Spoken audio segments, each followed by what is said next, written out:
Exodus chapter 22. If a man steals an ox or a sheep and slaughters it or sells it, he must pay back 5 head of cattle for the ox and 4 sheep for the sheep. If a thief is caught breaking in and is struck so that he dies, the defender is not guilty of bloodshed. But if it happens after sunrise, he is guilty of bloodshed. A thief must certainly make restitution, but if he has nothing, he must be sold to pay for his theft. If the stolen animal is found alive in his possession, whether an ox or donkey or sheep, he must pay back double. If a man grazes his livestock in a field or a vineyard and lets them stray, and they graze in another man's field, he must make restitution from the best of his own field or vineyard.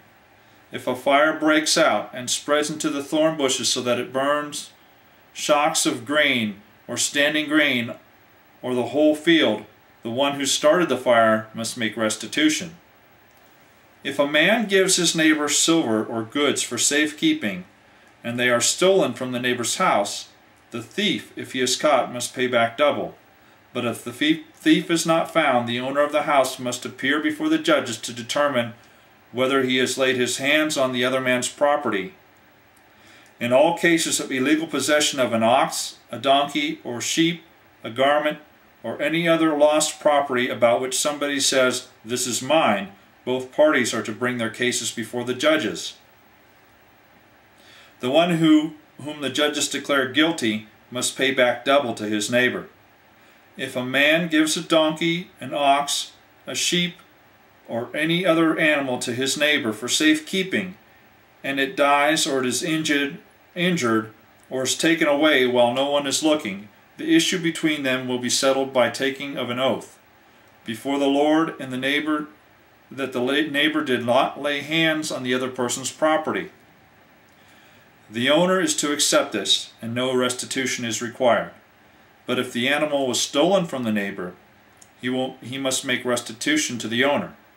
If it was torn to pieces by a wild animal, he shall bring in the remains as evidence, and he will not be required to pay for the torn animal.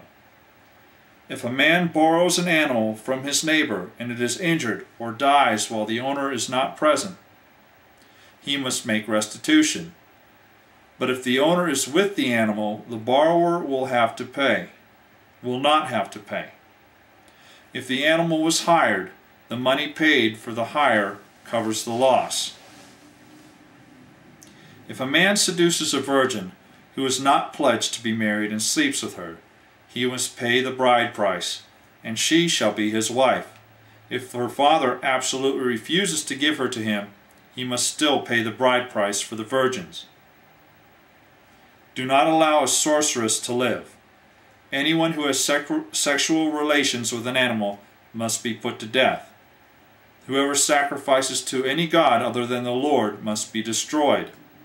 Do not mistreat an alien or oppress him, for you were aliens in Egypt. Do not take advantage of a widow or an orphan.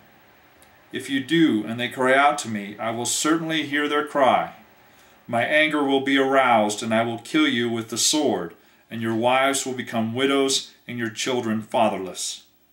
If you lend money to one of my people among you who is needy, do not be like a moneylender, charge him no interest. If you take your neighbor's cloak as a pledge, return it to him by sunset, because his cloak is the only covering he has for his body. What else will he sleep in? When he cries out to me, I will hear, for I am compassionate. Do not blaspheme God, or curse the ruler of your people.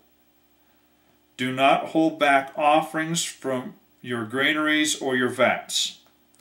You must give me the firstborn of your sons.